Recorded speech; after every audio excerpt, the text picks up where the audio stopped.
Thank you so much for everybody attending. And one thing that really struck a chord, the charity that is chosen in this case. I used to be a paramedic many years ago, but I have the utmost respect for anyone who collects money for a charity that is connected to first responders. All right, welcome to Building an Empire, implementing Power BI step by step. So every story has a beginning, and as most stories do, this one started with a phone call. I was asked to come out to a customer that had jumped in both feet first into Power BI, and they had embraced the whole self-service approach, i.e., anything goes. And now they wanted to discuss the state of the project. I thought I detected an undertone of desperation, so I prepared for the worst. It wasn't enough. So, as I said, I used to be a paramedic, and the first thing you do at a scene of an accident is what's known as triage. And this is to quickly get a grasp of the work ahead and to start prioritizing patients. And that was pretty much what I had to do because the issues in this case were absolutely legion. The data sources were slow. The reports were hammering the data sources. The quality was absolute crap. The security was no security at all. The work was endlessly repeated, and no one was certifying any data anywhere. Something needed to be done stat, as well. The patient was very rapidly expiring. So how do you build an empire? Well, you build an empire on control. You build an empire on order. You build an empire on structure. But you also build your empire on efficiency, on empowerment, and simplicity. What I saw coming into my customer was none of that. It was the ugly aftermath, if you will, of rampant self-service BI, where control was nowhere to be found, structure was completely unheard of, and empowerment meant that anyone could do exactly as they pleased. That is not an empire. That is chaos. And that's why we'll today go through how to use Power BI to empower users to achieve more, hopefully without the chaos part, because that kind of sucks. We're going to look at the why, the how, and the what, or the why, what, and how of Power BI data flows and data sets. What are they and how do they enter into this huge equation? Hopefully, we're going to see a few tips along the way as well, because you might recognize some of the issues that my customer faced. You might even face some of them right now. My goal is to give you food for thought on how you might take back control and increase order, efficiency, and empowerment. As Simon said, I'm Alexander. I have 23 years in IT, pretty much all of it spent with data, databases, infrastructure in some way, shape, or form. These days, I work for Solution Xperts in Sweden as a principal solutions architect, which is probably the best title I've ever had because nobody has a clue what I do. Well, that's kind of easy to explain, really, because I make data matter, because only data that matters can inspire any change.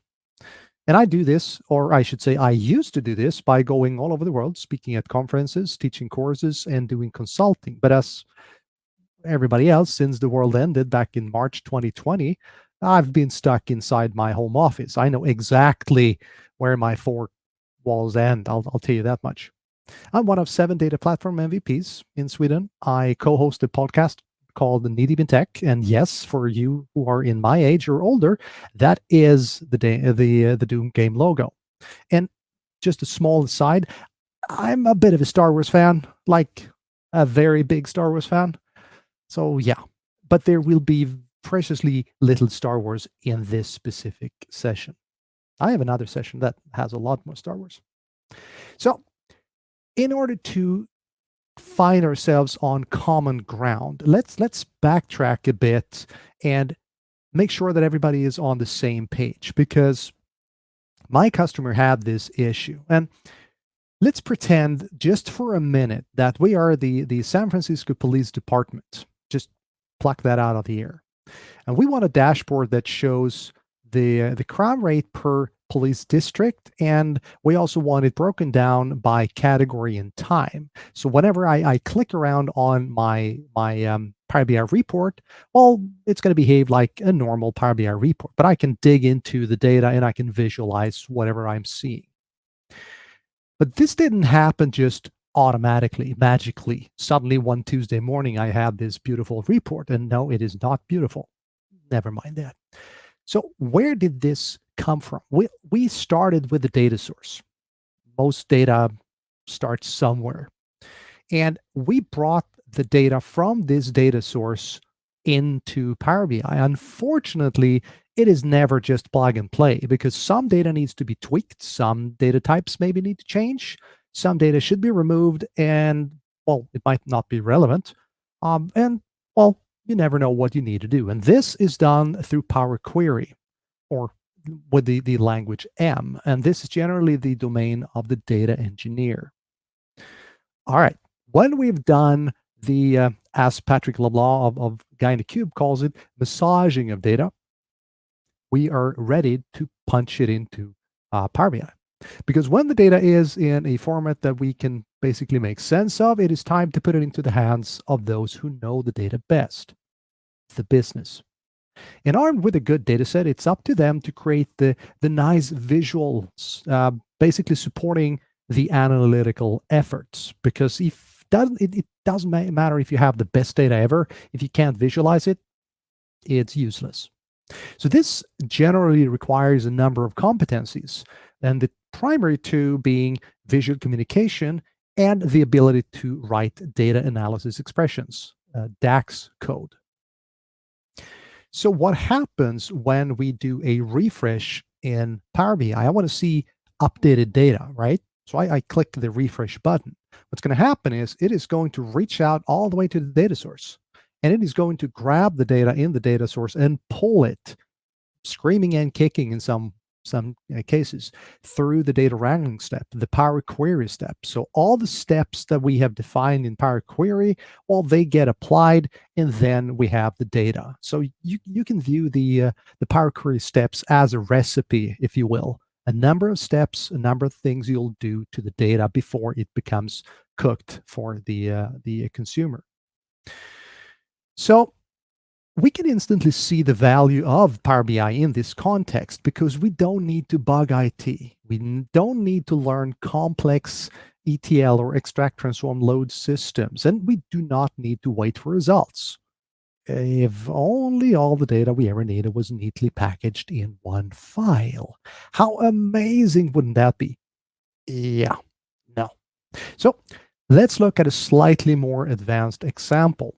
Let's see if the weather plays a role in the crime statistics from San Francisco, because it turns out that we can get access to historical weather from the American NOAA, the National Oceanic and Atmospheric Administration. And again, it is in CSV format. So let's look at bringing that into the report from earlier. Now, the file is easy enough, but there is a lot of columns here that are not relevant or even empty because and the main issue is that TAVG, or the average temperature, is not, it doesn't contain anything either, so we'll need to calculate that. So choosing the columns means that we only see what we need to see, and in this case it's precipitation. It needs to change the type, and something that is always fun if you're not an American is that you need to do the change with locale. Otherwise, you're going to learn everything you ever needed about decimal comma or decimal point. Now it is in numeric, and as we know, this is precipitation in inches, so I'll change the name of the column to precipitation inches. Now I'm going to add a column because I want to see a precipitation in millimeters as well. And that means that we need to do some math. That's basically just multiplying the number by 25.4, as there are 25.4 millimeters to 1 inch. We change the type again. This one we can do with decimal number because I am already in a Swedish setup. And I move things around and give it a name. Then we have the Tmax and the Tmin. That's the temperature maximum and temperature minimum of Fahrenheit. And again, we need to have an average. So that's basically just Tmax divided by, or Tmax plus Tmin and divided by 2. That's it. And then we need to convert this to a number as well. And then we need a custom column to convert this to Celsius. And I'm not going to bore you to tears with the calculations, and that's why I already have it just ready for copying here or pasting. And there we go.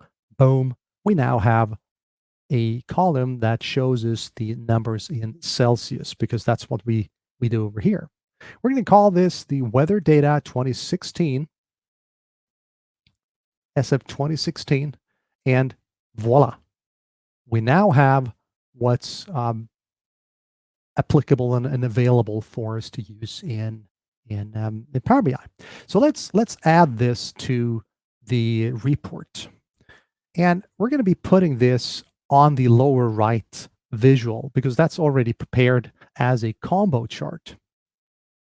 So we are bringing in the new data and we are taking the T average. The thing is, it did not put it in the right place because this is not a combo chart yet, but I can change that. So now I have a column chart and a line chart in the same visual. I just need to move the number of crimes down to the line. But wait a second. Everything is the same. Yes, everything is the same. Okay, that's interesting. Why is everything the same? Because we don't have any connections between these two tables. And in order to fix that, we need to drag the date column from the date table to the date column in the weather data table to enable them to talk to each other. We need to create a relation in this case. Because when we do that, suddenly, well, everything works just the way we want it to work. And then we can change the title, number of crimes per month. Well, we are going to add and weather, average temperature. And then we can see if this data makes any sense. So does the average temperature have any effect on the crime rate? No, not very much. Okay. So what we've done thus far is basically take the report and make it more complex by adding a second data set. A normal report can have many data sets, so this is nothing strange. And every data source is different, and it'll need to be wrangled and connected in different ways. That's just the way things work. But the problem here is starting to compound because when we do a refresh, remember what happens? I click refresh in Power BI desktop or in the Power BI service. What's going to happen is it is going to reach out all the way back to both data sources. Yes, both data sources at the same time, and it is going to hammer them and grab them and drag the whole thing screaming and kicking through the wrangling steps and putting it into Power BI. Okay. This means that we have already started to increase the load on the data sources, right? But what if we don't only have one report, but we have 3 reports, or we can just as easily have 50 users looking at the same report, all clicking refresh at the same time. Yeah, this is going to get ugly because what's going to happen is all these reports are going to be going to the same data source and hammering the data source relentlessly. This is a great way of killing a database. You're going to have a set of very angry DBAs, and yeah, no, not a good thing. You should take care of your DBA. So how do we fix this? Well, what's even worse is we might have slight differences on all these reports. What's to say that someone does not just slightly tweak one of the wrangling steps? Suddenly you have deviating data, and especially in financial reporting, that is a bad thing. So how do we sort that? Well, I'm very happy you asked because it is time to introduce data flows. So a data flow is taking a data source, adding the Power Query magic, and packaging it into a new data source, basically. So we have our steps. We have our data sources, be it Excel or databases or whatever. It doesn't really matter. Then we are doing the Power Query steps, the M code that we're applying on it. We're dumping the whole thing into something called a Power BI data flow, which happens to be underneath the covers, CDM or Common Data Model or Dataverse data inside of a data lake. But don't worry about that for the moment. And then we put the whole thing into the Power BI report, because this means that I can now build multiple reports off the same data flow, meaning that I do all the heavy lifting once. And that is kind of cool. Take, for instance, I usually demo some data from the Swedish Statistical Agency, Statistics Sweden. The problem is they have a great API to give you all the data you ever need, and more than that.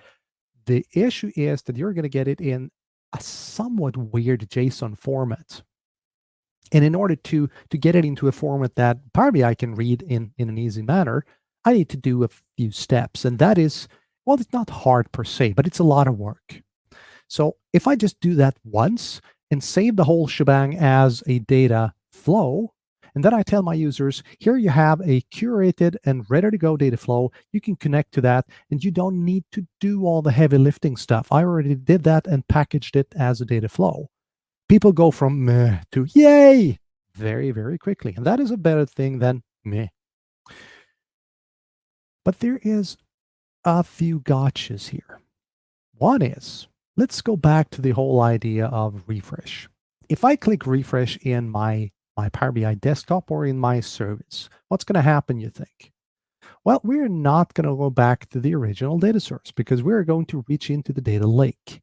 And we're going to be pulling the data from the data lake to Power BI, the Power BI report.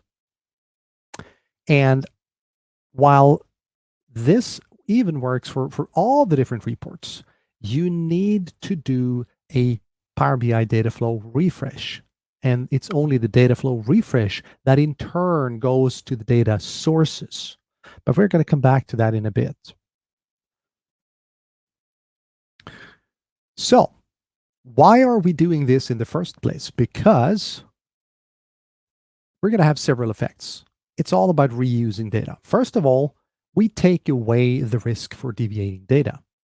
And second, we're actually increasing the performance because we're not pulling data from the source system every time we're doing a refresh.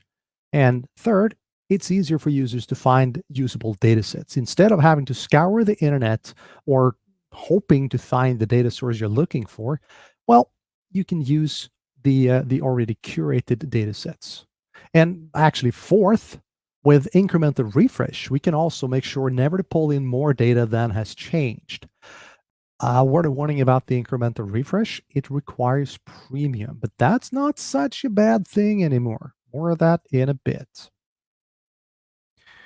All right, we're going to dive deeper into the data flows here. So what about creating a data flow?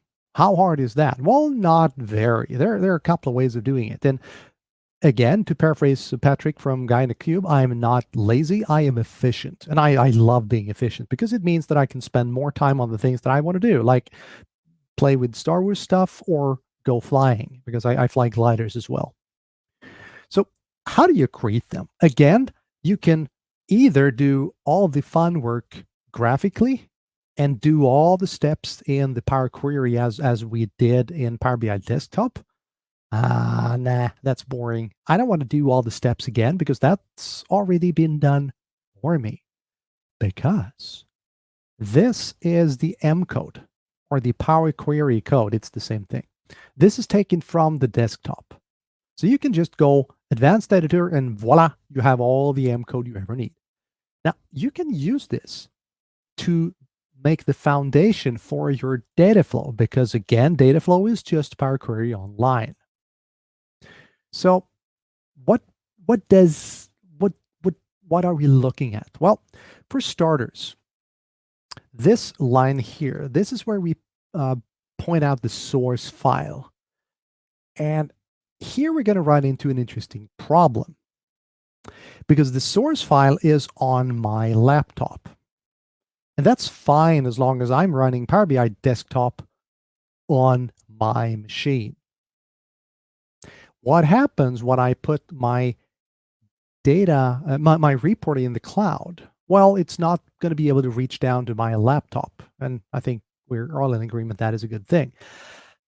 Unless I have a way of doing that. So the the normal way of doing this, or the most obvious way of doing this, is to have the data source on-prem. It might be a CSV file, it might be a database, doesn't really matter, but it's on-prem. In order for Power BI to be able to reach this data source, it needs to go through what's known as the Power BI gateway. Now, the Power BI gateway has a tendency to scare people half to death, and I don't see why, because this is not the huge hole in the firewall that a lot of admins think it is. This is basically just a connection to two parts of Azure. So Power BI pokes the Power BI gateway and says, "Would you be so kind as to ship me the data?" It does not reach through it and grab the data and pull it back in. No, no, no, no. It is very polite and kindly asks the gateway for the data. So it is a push only. It's not a pull. And okay, we have installed the Power BI gateway on a machine on-prem. It can talk to my data source. It can talk to the service. And basically what's happening is the Power BI data flows, which is part of the service, is going to ask the Power BI gateway nicely, "Can I please have the data?" And the Power BI gateway is going to go, "Yeah, sure," and dump the whole shebang into the Power BI data flows. But there is a way to get around this hassle. And some you might know it, some of you might never seen this or thought about it, because we can use OneDrive here. Let's say that the data source in this case is indeed an Excel file or a CSV file. That's a file. And if I put this on my local OneDrive, it will automatically sync to the cloud. And suddenly I can read the file from the sync destination because it is also in the cloud. Azure, Office 365, Power BI, hello, we're all living in the cloud. Suddenly we don't need to go to the gateway to grab the data. However, we're going to need to change some of the code in the beginning that deals with how to get to the file, because we're going to be needing to use what's known as Web API connector instead of a normal CSV data source. And there we have it. That's how we're going to do this. Okay, how do we change this? Well, we're going to be modifying it in just a second. Let me show you a demo of how to do this. We're going to start by creating ourselves a new data flow. So we're going to go create data flow. And this is in the service. We're going to start with defining new entities. And here we have all the different data sources that we can use. And these we get more and more every day. We're going to go for the Web API. I am going to just input the URL to my OneDrive destination. I've also already signed in, so I don't need to do that. And then I click next, and suddenly, boom, Power Query can read the file that I stored in my OneDrive. And it looks exactly the same like the one that I have on-prem. So what I need to do is I need to change the source, or let's do this instead. Let's just steal this whole thing and paste in the M code that we already had. So I'm using the starter part of the graphically fixed data flow, and then I'm pasting in the M code from the previous steps that I did in Power BI Desktop. Then I can just call it, again, the something weather, and I store the data flow. I'm going to save the data flow as weather data SF 2016. But danger, Will Robinson, danger, because this is where you get the refresh now or set a refresh schedule. What is a data flow? Well, it is essentially a Power Query, a set of Power Query statements, right? It does not contain the data yet. I need to refresh at least once in order for the data to be pulled in and be stored inside of the data lake. And either I can do a refresh once, that means that the data will never change, or I can set a schedule that gives us a scheduling operation like for once every day. And depending on if you're running Power BI free or Power BI Premium or Power BI Pro, you're going to have different max number of refreshes per day. All right. So remember what I told you. I pasted in the whole shebang. And essentially what I need to change is this. I need to just change, and instead of going to the C :/temp or wherever I have my file, it is now going to be pointed at the destination for OneDrive, i.e. the OneDrive is actually SharePoint underneath. So I have a SharePoint URL. Kind of neat, right? And again, I reuse all the work that I did in Power BI desktop in order to apply that to my Power BI data flow. So again, the whole refresh thingy. When you set up a refresh schedule or when you refresh the data flow, what's going to happen is the data flow is going to reach out to the data source and pull the whole thing through and store the result in the Power BI desktop. No, in the Power BI data flow.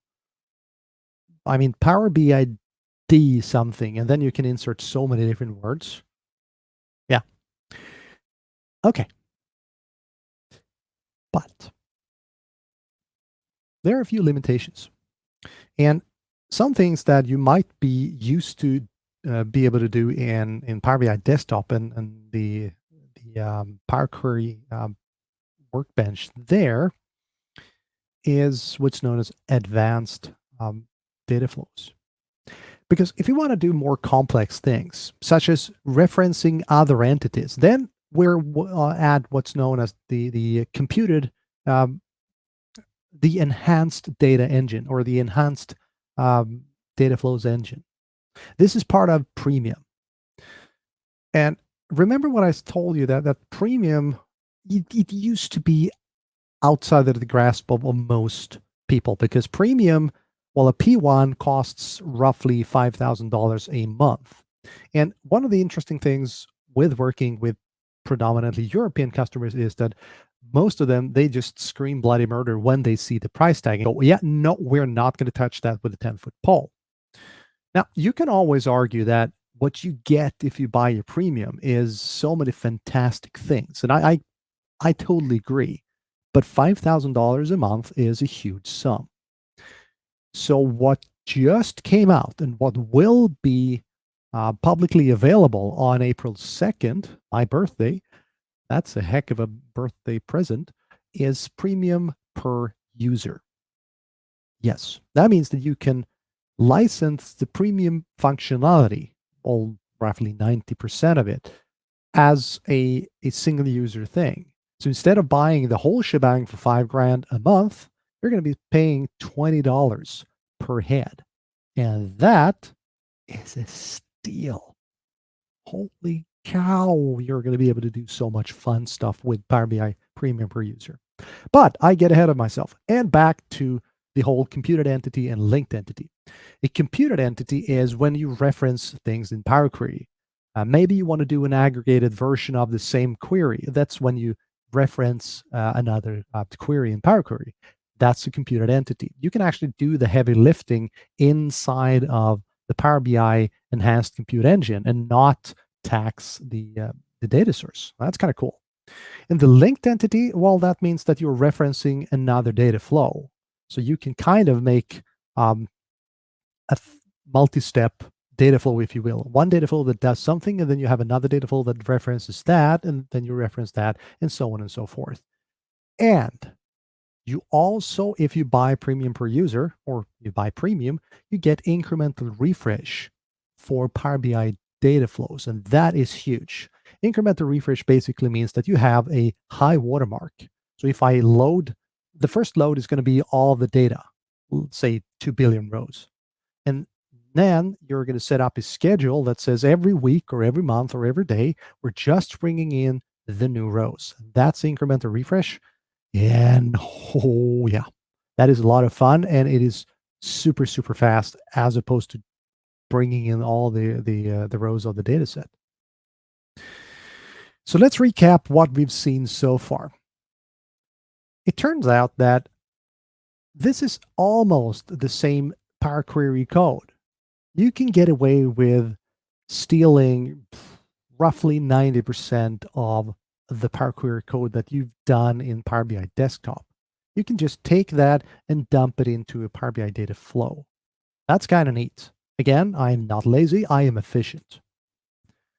Some features do require premium, and the first time I did this session, I had a lot of people go, "Oh, this is so cool." And then I said it needs premium. And then we went, "Nah, it's not so cool anymore." But again, that is no longer a hurdle because $20 per head, wow. And always consider the refresh, because if you do not have a refresh schedule set on your data flows, your users can push refresh to their heart's content.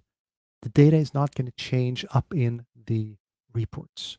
So just be aware of this. So is this the fix-all? No. No. This is one of the tools you're going to be needing to build your empire. If we go beyond the data flows, we're going to find the next step. And here is where I find that most people conceptually kind of trip over themselves. So let's talk about what's not in the data flow. Remember the phenomenon when we brought in the weather data, right? This was due to not having any relationships between the new weather table and the already existing date table. This is easily solved because I just put in a link. I have my data model, and I just pull in and do the connections. This is something that people can forget or do wrong. And despite using a good data flow, they might end up with a seriously funky report. There are more things that are not part of data flow, such as measures. The entire report that I've shown you has one measure, and that is rare. Normal reports have a lot of measures, but I just need one measure to do the demo. And it looks like this. This is just a count of all the number of crimes, but depending on the filter context of the report, it is pretty much the key part of the entire report. And these are part of the data model in the data set, but they are not part of the data flow. Make sense? Because the data flow is the data source, and now we're starting to cook something on top of the data source. But the funny thing is, you can share the data set instead of the data source. Then all the good stuff we've already put into the data model and the data can be shared. So basically what we're doing here is we're having one data set based off one data source, and we're doing multiple reports based off that data set. So the whole thing looks like this, where we have the data source all the way out to your left, and we're doing the data wrangling inside of Power BI data flows. We're dumping the result into a Power BI data flow. It's going to be in a data lake. And then we're building a single data set on top of that data flow or that data source. And then we're producing multiple reports based off that data set.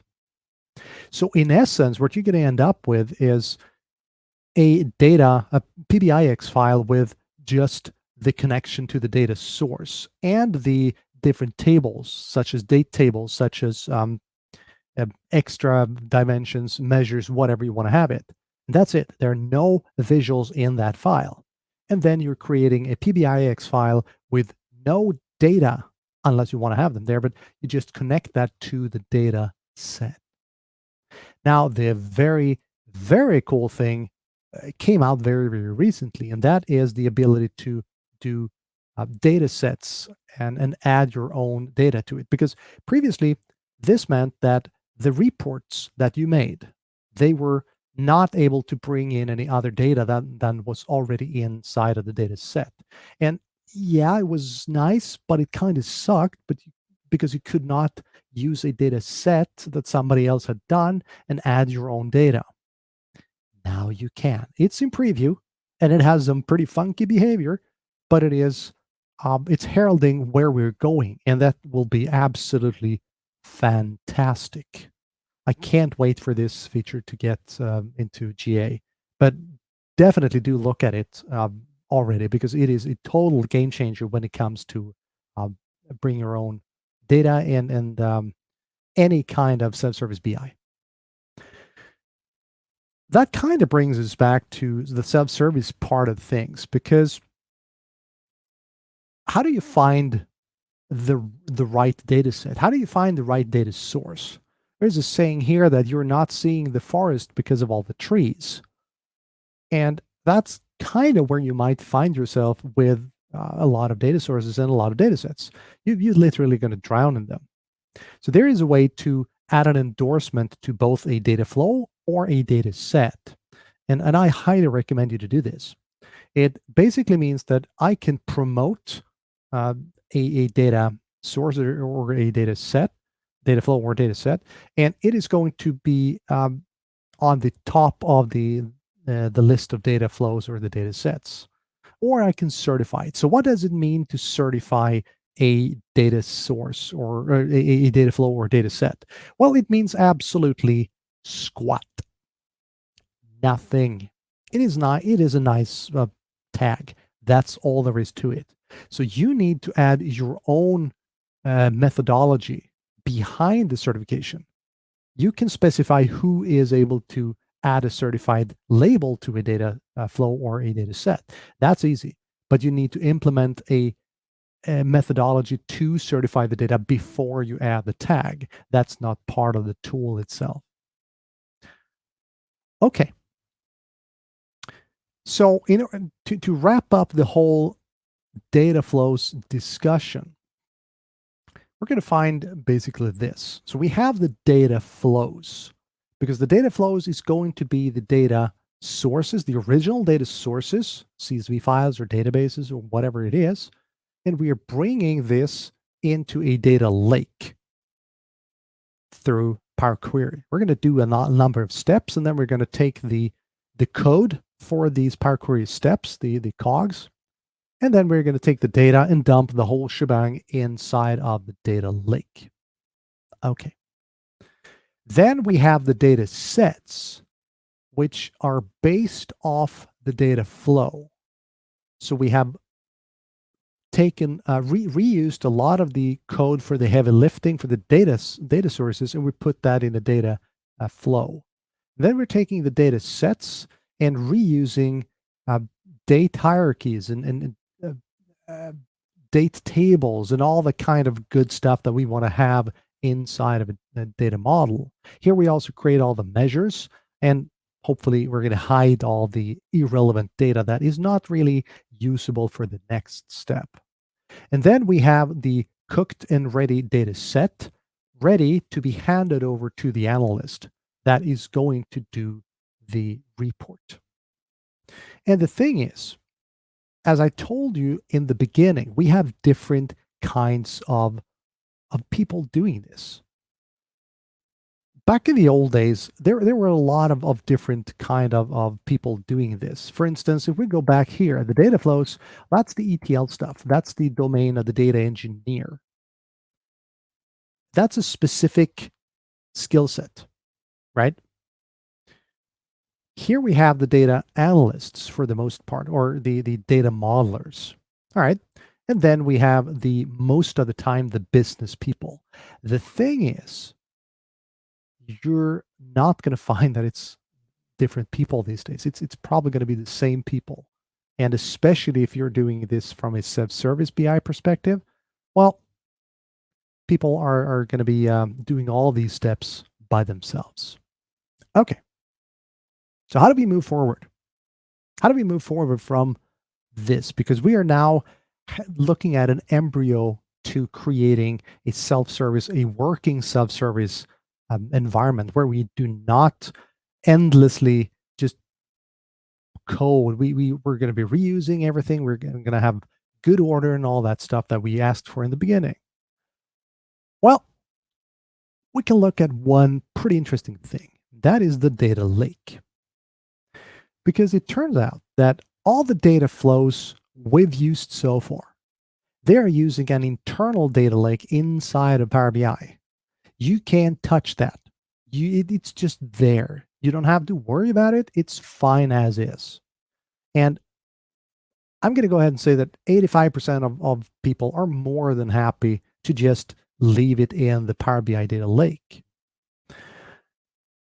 But for the last 15% and the people that realize, wait a second, I can use this to my advantage. Remember what I told you very, very quickly about CDM and Dataverse, right? So CDM and Dataverse, it's the same thing. It changed name from Common Data Model to Dataverse a while back. Dataverse is a specified nomenclature of ways of storing data entities. It's basically a file system inside of a data lake that you know exactly how it works. It has some data, it has some JSON as a definition for that specific folder. You can, instead of using the Power BI inbuilt data lake, you can move all your data flows into your own data lake. Why would you want to do that? Well, you can read and you can write to the data flows from a third party. You could, if you were so inclined, write your own data flows and dump them inside of the data lake.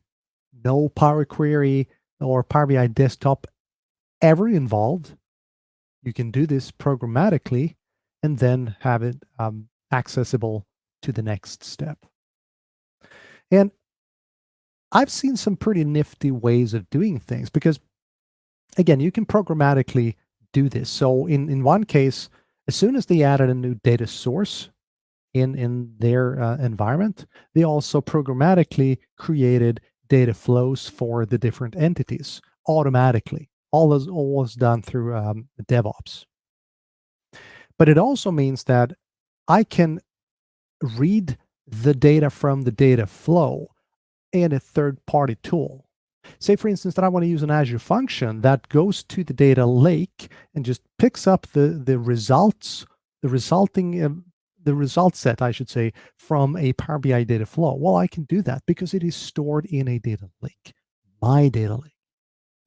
I used to say that a word of warning was don't try this unless you want to go for your own data lake because you could not disconnect your own data lake. You were kind of screwed. This has since been fixed. So now you can disconnect your data lake. That's a good thing. Okay, let's recap the final part here, because what can we more do? Or I should say recap. We can put things into data flow workspaces. This is also a highly recommended best practice to put all the data flows in their own workspaces. And this is a great way of separating stuff from each other, because you can put reports and data sources and data flows in the same workspace. Just try to avoid that. Have a specific workspace for data flows, and then you reference that from your other workspaces and thus from your other apps. That is definitely the way to go. You should probably implement a data catalog. A data catalog is this mythical place where all the metadata of your data is. Why would you want to have that? Well, if you have 1 or 2 or 15 data sources, it really doesn't matter because it's going to be in the head of whomever is working with that. if you come to that person and said, I need the sales data for last year, where do I find that?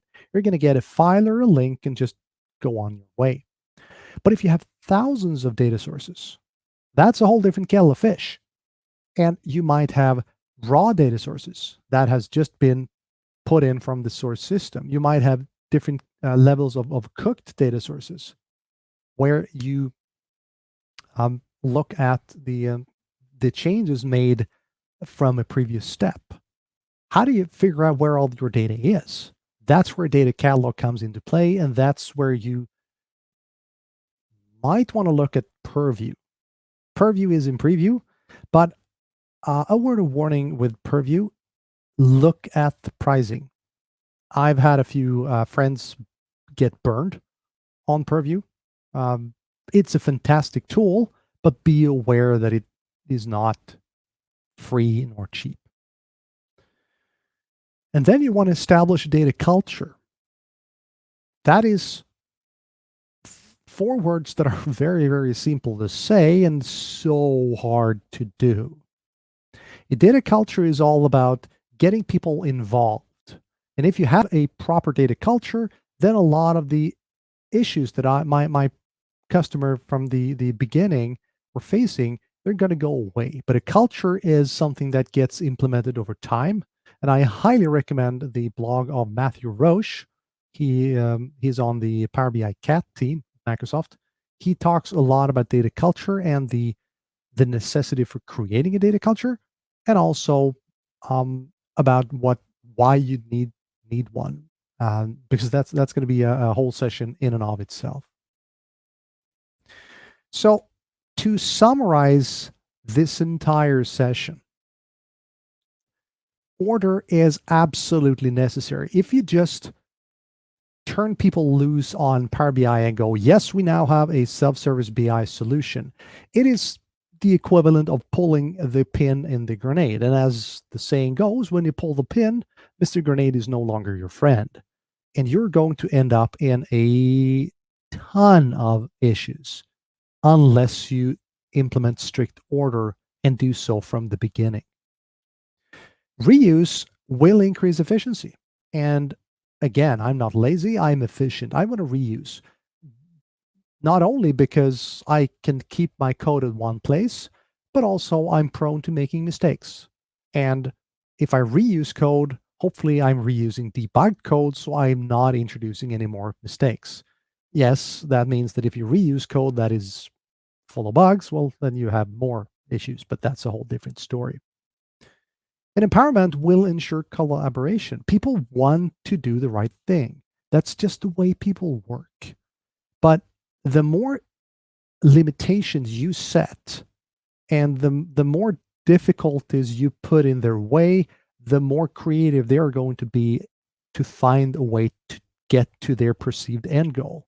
But if you empower them and give them the tools and the training and the guardrails, then people want to really do good stuff. So, in essence, stop inviting chaos and just hope that things will work out for the best. Because take it from my friend, my customer, they won't. Instead, use the tools and the people available to work smarter. Make sure that the business is on board and always have a very, very clear why as your guiding star. Take everything you've learned this 50 minutes and let's go build an empire with Power BI. I thank you so much for your time. My name is Alexander, and if there's ever anything you need, don't hesitate to hit me up on Twitter or send me an email or come grab me at a conference when we can meet in person. I'm so much looking forward to that. That's it. Thank you so much.